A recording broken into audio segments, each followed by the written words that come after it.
অন্তঃসত্ত্বা গৃহবধূকে ধারালো অস্ত্র দিয়ে খুনের অভিযোগ উঠল তার স্বামী ও শ্বশুর বাড়ির লোকজনের বিরুদ্ধে। ঘটনার জেরে তীব্র উত্তেজনা আরামবাগের মাদারচক এলাকায়। ঘটনার পর থেকেই পলাতক ওই গৃহবধূর স্বামী ও তার পরিবারের লোকজন। জানা গেছে, মৃত গৃহবধূর নাম সাবেরা খাতুন, বয়স 25। বছর খানেক আগেই ভালোবেসে মাদারচকে শেখ মাসুদের সাথে আরামবাগ শহরের চাঁদুর জমাদার পাড়ার বাসিন্দা শেখ হাসনাত আলীর মেয়ে সাবেরার বিয়ে হয়। শেখ মাসুদ কর্মসূত্রে ভিন রাজ্যে থাকে বলেই জানা গেছে। মৃত গৃহবধূর পরিবারের দাবি, 4 মাসের অন্তঃসত্ত্বা হওয়ায় তো কয়েকদিন সে বাপের বাড়িতে ছিল।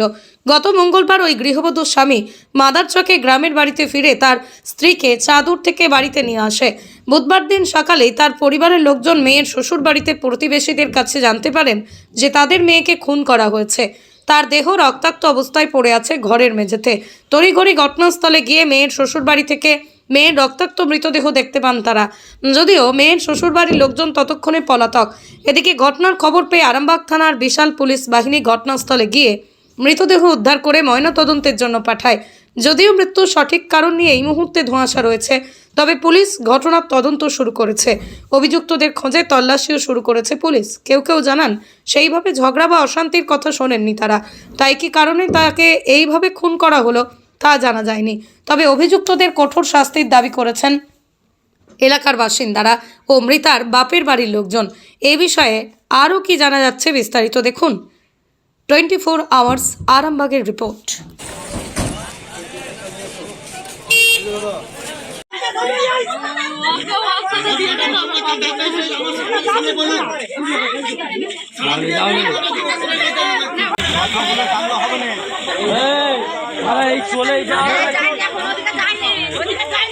না দিয়ে কাউকে ধরা চলবে না। হ্যাঁ যে জানে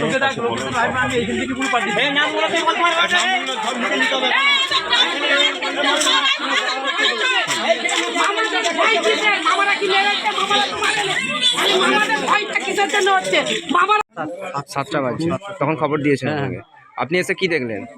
আমরা দেখলাম আমরা দরজা বন্ধ করা আছে, পুলিশ প্রশাসন এসে দরজাটা খোলা হয়। খোলা হওয়ার পরে আমরা দেখতে পেলাম আমাদের মেয়ে নিচেতে হাত পা মুজড়ে পড়ে রয়েছে। আচ্ছা, আপনার নাম? শেখ হাসনাত আলী, বাড়ি? চাঁদুর। পাঠানো হয়েছিল ওই 3-4টের মধ্যে, রাতের মধ্যে আমরা সকালবেলা খবর পাই যে মেয়ে ছেলেকে মেরে গলায় দড়িতে টাঙিয়ে দিয়েছে। ওটা কে করেছে? কে করেছে? আমাদের আরামবাগের ঘর, এখানে আমার ঘর। কি করে জানো? ভাতার জামাই করেছে, না ওর মা করেছে, না সাউরি করেছে, না ওর ভাইরা করেছে, আমরা কি করে জানবো? আচ্ছা, মেয়ের কি নাম? সাবেরা। আচ্ছা, আপনার কি পরিচয়? আপনি কে হন? মামাতো ভাই। মামাতো ভাই। আচ্ছা, কখন আপনারা খবর পেয়েছেন? আমরা পেয়েছি সকাল 6টার সময় খবরটা। আচ্ছা, এখানে কি ছেলে বা ছেলের মা কেউ আছে এখানে? এখানে কাকুই দেখতে পাইনি, ছেলের মাকেও নয়, ছেলে বাপকেও নয়, ছেলেকেও দেখতে পাইনি, আর মামা দিকে চাচা দিকে কাকুই দেখতে পাইনি।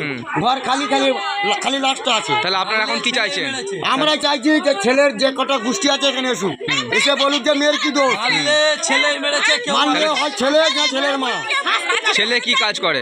ছেলে জরির কাজ করে। কখনো বলে কলকাতায়, কখনো বলে বোম্বে, কখনো বলে দিল্লি। এইভাবে বলে আমি বাইরে কাজ করি। তাহলে কি এখন আপনারা কি চাইছেন? আমরা চাই যে ছেলের যেমন আমাদের যেমন আমার বোনকে যেমন মেরেছে, আমরা চাই শাস্তি। আর নাইলে পেলে আমরা যেখানে পাবো সেখানে মারবো। আচ্ছা, আসার পরে স্বামীটা ওকে মেরে দিয়েছে, মার্ডার করে দিয়েছে। মেয়েটা কিন্তু প্রেগনেন্সি, মেয়েটার বাড়ি আরামবাগ চাঁদুর 16 নম্বর ওয়ার্ডে বাড়ি মেয়েটার বাড়ি। কি নাম মেয়েটার? মেয়েটার নাম সাবেরা বেগম। আচ্ছা, স্বামীর নাম কি? স্বামীর নামটা কিরা? স্বামীর নামটা জানিনি। ওই মেয়েটা আরামবাগে আমরা নিয়ে যাওয়ার বাড়িতে রেখেছিল, সেখানেও মারধর করেছে। আমরা অনেকবার সহ্য করেছি। মাসুম। এই গ্রামটার নামটা কি? মাদারচক। এটা মাদারচক। আচ্ছা, ঘটনাটা কখন ঘটেছে? ঘটনাটা ঘটেছে ভাই আমরা 7টার সময় ফোন পেয়েছি। রাত্রের কেস, ওই মেয়েরা দিয়ে আউট হয়ে গেছে। আপনি কে হন? আমি কাকা হয়, জামাই পিসমুসা হয় মেয়েটার। হ্যাঁ। আচ্ছা, আপনাদেরকে কখন খবর দেওয়া হয়েছে? আমাদের সকাল 7টায় ফোন করেছে মেয়ের বাপকে। কে ফোনটা পাশের বাড়ির লোক, পাশের বাড়ির লোক ফোনটা করেছে। তাহলে ছেলেটা এখন কোথায় আছে? ছেলেটা কোথায় আছে তা পেলে তো গলাটা টিপে দিত, ছেলেটাকে তো খুঁজছি। বাড়িতে তাহলে কে কে থাকে ছেলেটার বাড়িতে? হ্যাঁ, কি? হ্যাঁ বলো। ছেলেটার বাড়িতে কে কে থাকে? ছেলেটার বাড়িতে মা আর থাকে, ছেলের মা আর থাকে। ছেলেটার মা কি কোনো কিছু উত্তর দিয়েছে? ছেলেটার মাকে দেখা পাইছেন? না, আমরা কোনো দেখা পাইনি। আমরা কঠোরভাবে শাস্তি চাই, হ্যাঁ। এবার দরকার লাগলে ফাঁসিও চাই। পরবর্তীকালে এইভাবে কোনো ঘটনা ঘটতে দেবনি। তো আজকে কেন এই ঘটনা ঘটলো আমরা যে জানতে চাইলাম উনার মামাদের কাছে বা উনার মামিদের কাছে, তো উনার মামারাও বেরোয়নি প্লাস কেউ বেরোয়নি। ঠিক আছে, আমরা চাইছি যে উনাদের সাথে উনার গোটা ফ্যামিলি যে এর সাথে জড়িত আছে।